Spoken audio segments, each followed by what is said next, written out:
అందరికీ నమస్తే అండి.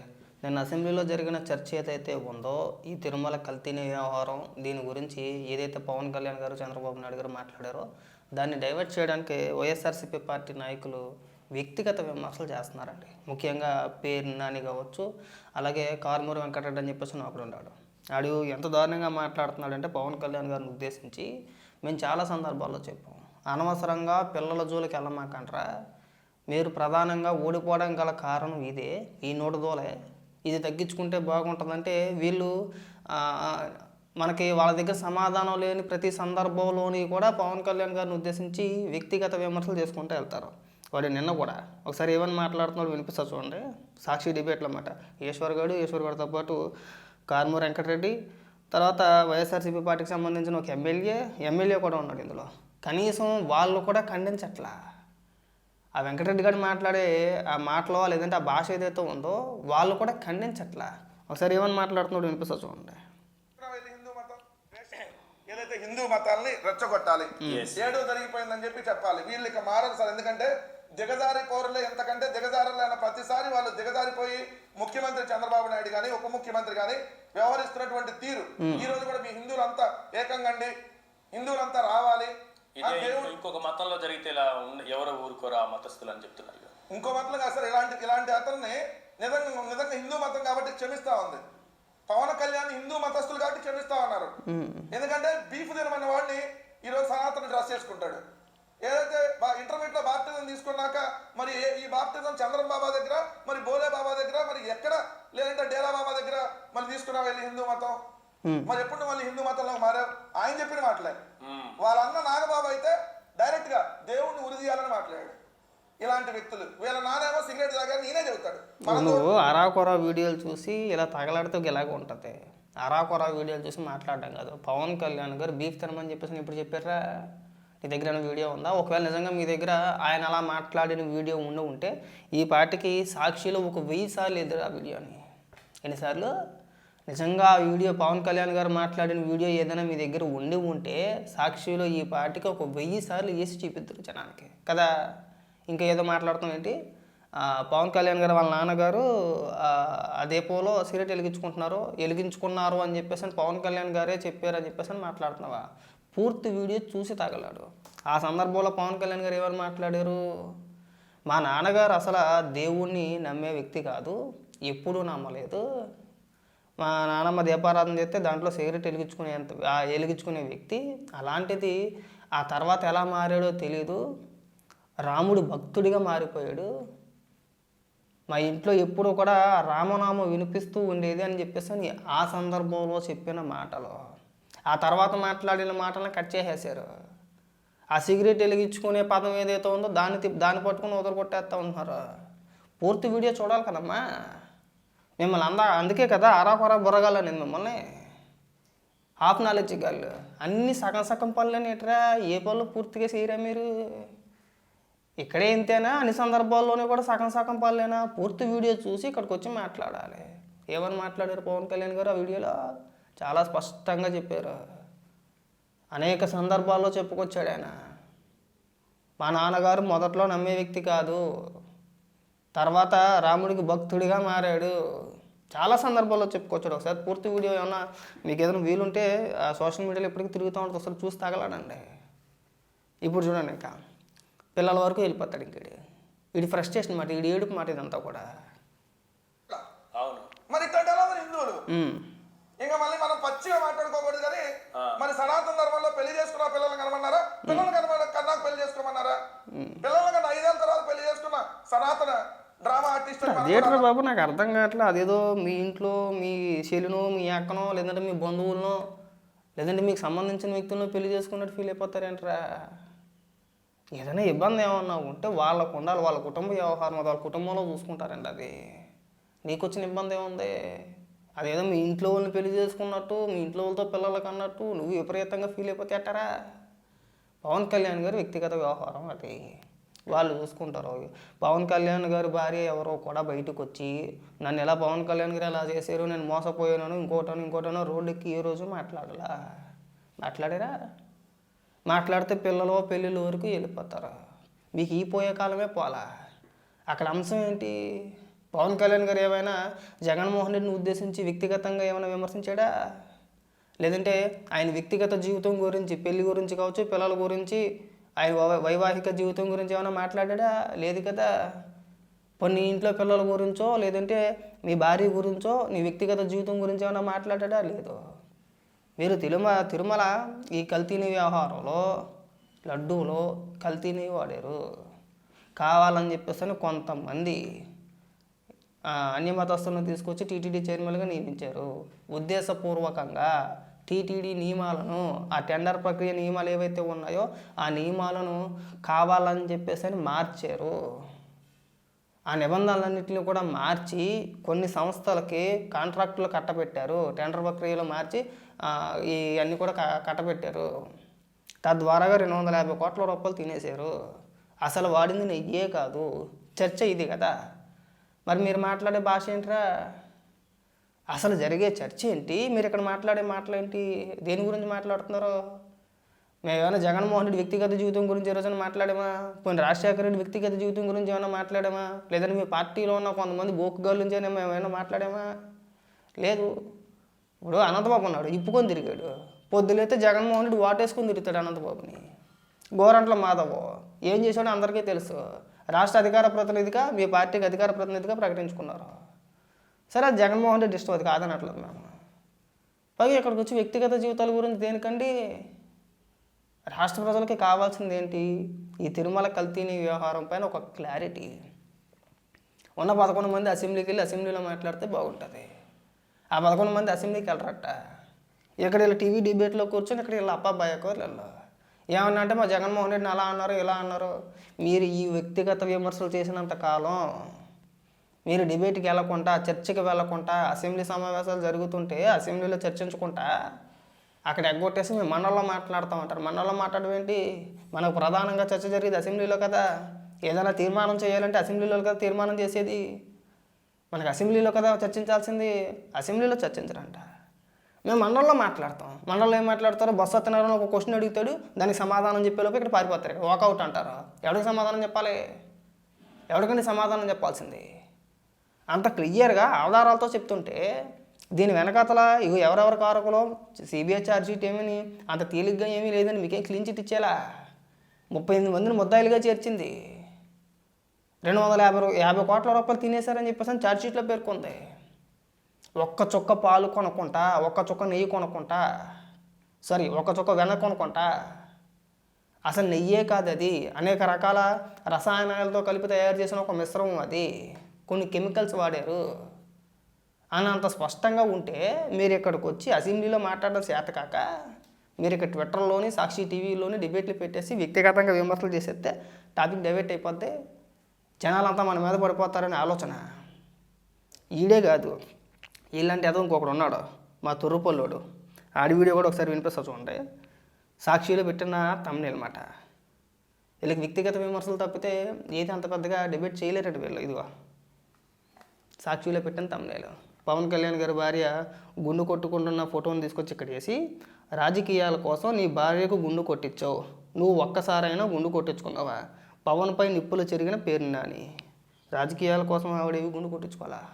పవన్ కళ్యాణ్ గారి కుమారుడికి రష్యాలోనే ఎక్కడ ఉన్న మొత్తానికి ఏదో ఒక ప్రమాదం జరిగితే, స్కూల్లో అగ్ని ప్రమాదం లాంటిది ఒకటి జరిగితే ఏమీ కాలేదు, శుభ్రంగా ఎలాంటి ప్రమాదం లేకుండా బయటపడ్డాడని వెంకటేశ్వర స్వామికి భక్తితో తిరుమల వెళ్ళి కుటుంబం మొత్తం కూడా డిక్లరేషన్ పైన సంతకం పెట్టి, మరి బాగా గుర్తుపెట్టుకో పేరునని, డిక్లరేషన్ పైన సంతకం పెట్టి మాకు వెంకటేశ్వర స్వామి పైన నమ్మకం ఉందని చెప్పేసి అని డిక్లరేషన్ పైన సంతకం పెట్టి ఆవిడ భక్తితో తలనీనాలు ఆవిడ సమర్పించారు. అక్కడ రాజకీయాలు ఏం చేయలేదు. అక్కడ రాజకీయాలు చేయాల్సిన అవసరం లేదు. అక్కడ వాళ్ళది భక్తి.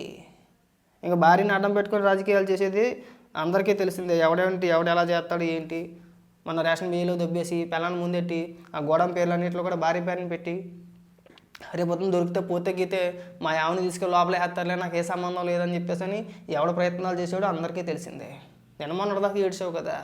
ఒకసారి పేరు నన్ను ఏమైనా మాట్లాడతాడు వినిపిస్తా చూడండి.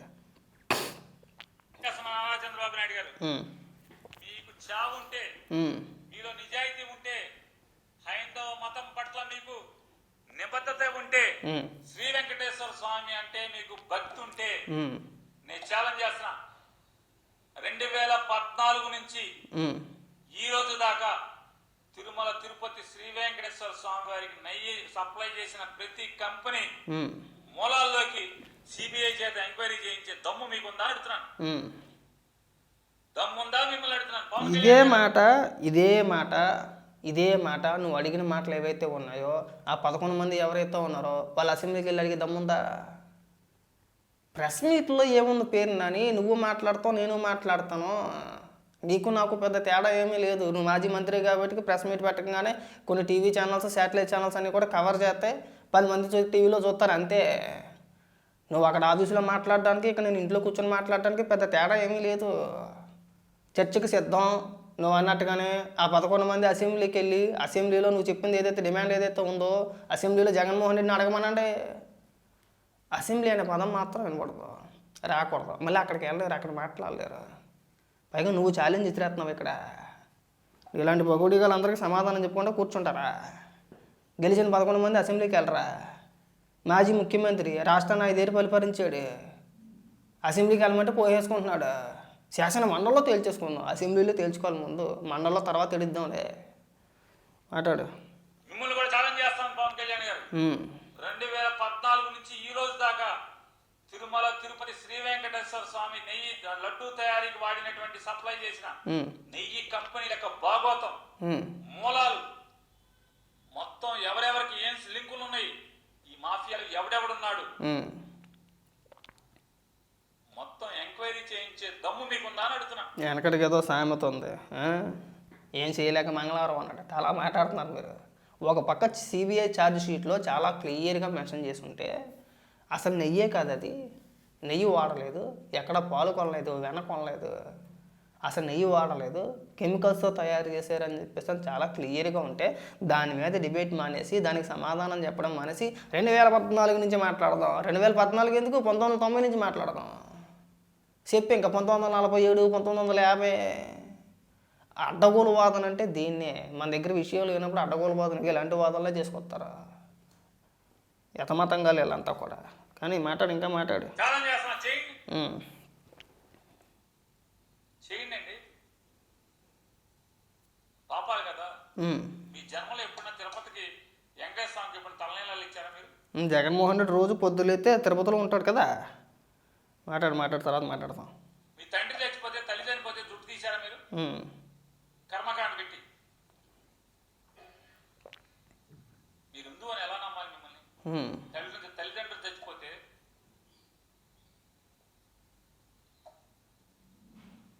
ఒక్కరోజు కూడా తిరుపతికి గుండె వాళ్ళు ఈ పవన్ కళ్యాణ్ గారు ఆయన ఎప్పుడు గుండు కొట్టించుకోలేదు, కానీ తిరుపతిలో పాపం బంగారు లాంటి తల్లి ఆవిడ తీసుకొచ్చి గుండు కొట్టించేశాడు రాజకీయం కోసం. రాజకీయం కాసుకోదురా సవట తురుపల్లోడ సచ్చు యాదవనాలి. అందుకే అక్కడెక్కడ రాజకీయాల కోసం ఆమెని తీసుకొచ్చి తలనీలాలు సమర్పించలేదు అక్కడ.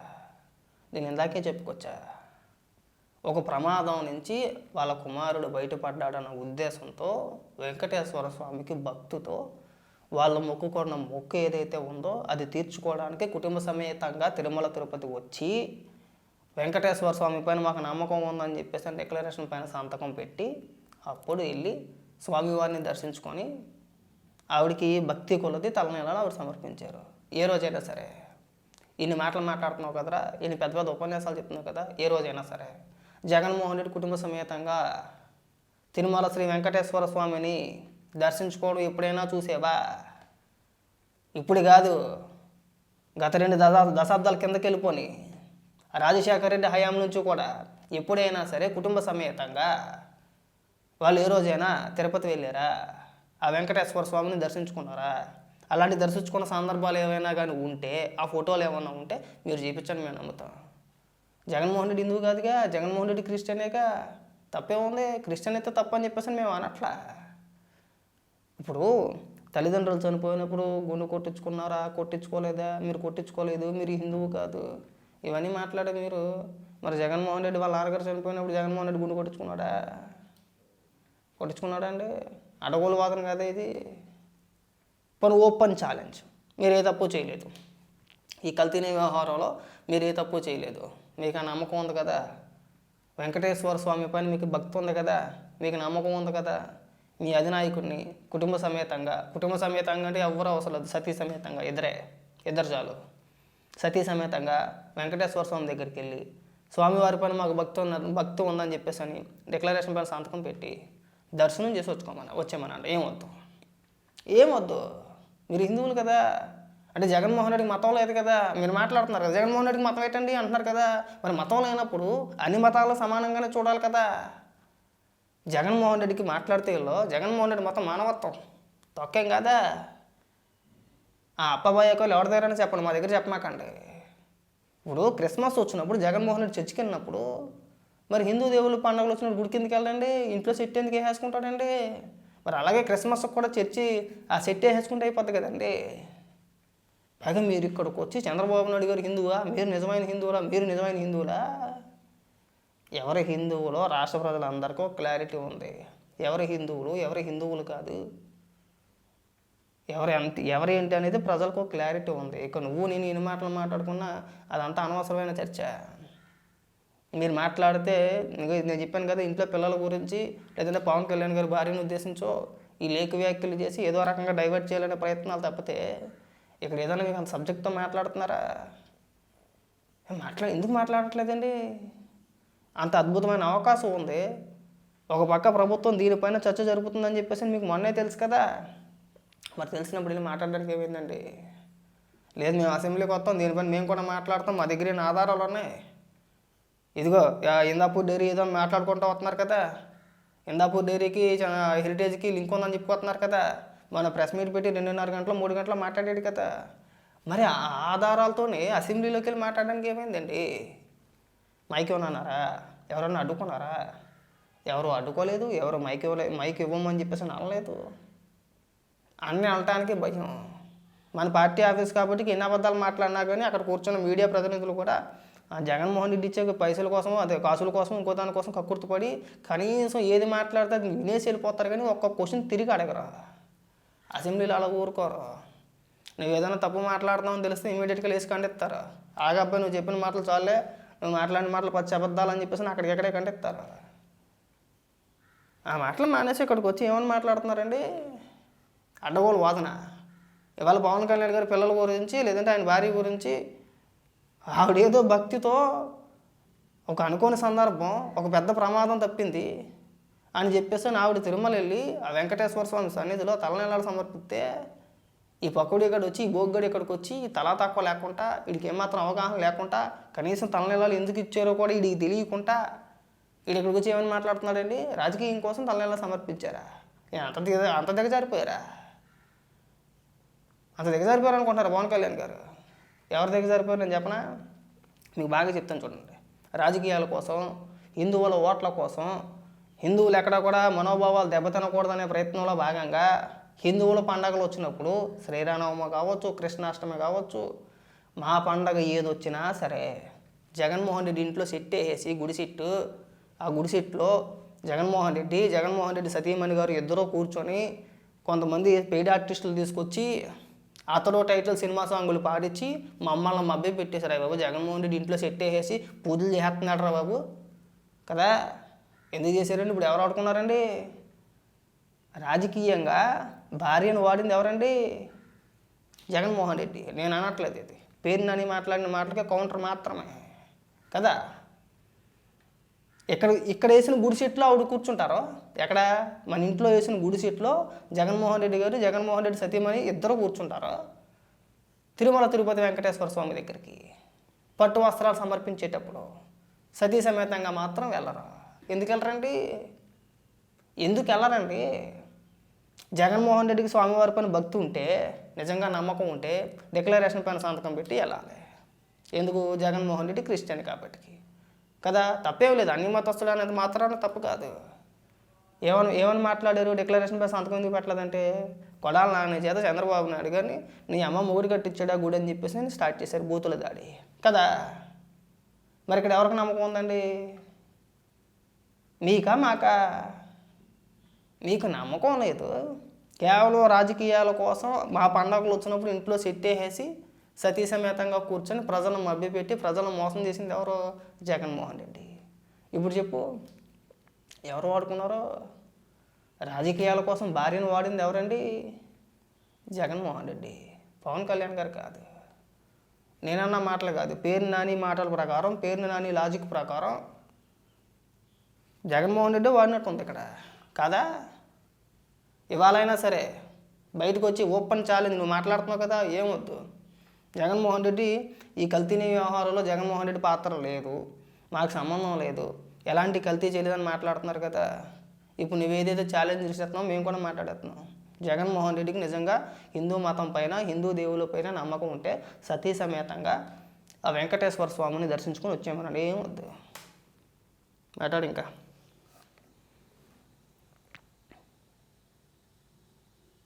ఆగిపోయేదా? మాట్లాడు. పాపాలు మానండి. దమ్ముంటే నిజాయితీ దగ్గర రాజకీయాలు చేయండి, ఎదుర్కోండి, దమ్ముగా ఎదుర్కోండి. ఇంకోటి కొవ్వు ఉందని చెప్పని, పంది కొవ్వు ఉందని చెప్పని తిరగొట్టిన 4 ట్యాంకర్ల నెయ్యిని మీరే తీసుకుని మళ్ళీ మీరు వాడేసి లడ్డూలు తయారు చేస్తారు. పాపాత్ములు ఎవరు? మీరు కదా. ఒరే ఏదైనా ఒక మాట మీద ఉన్నాను పేరు నాని, ఏదైనా ఒకే ఒక మాట అయితే కల్తీ జరగలేదని వాదించండి, లేదంటే కల్తీ జరిగిందని ఒప్పుకోండి. 2 మాటలు మాట్లాడద్దు. ఒక పక్క ఏమని మాట్లాడుతున్నారో, కల్తీ జరగలేదు, మేము ఎలాంటి పాపం చేయలేదని మాట్లాడుతున్నారా? మళ్ళీ కల్తీని వాడేరు అని చెప్పేసి ఎందుకు మాట్లాడుతున్నారో?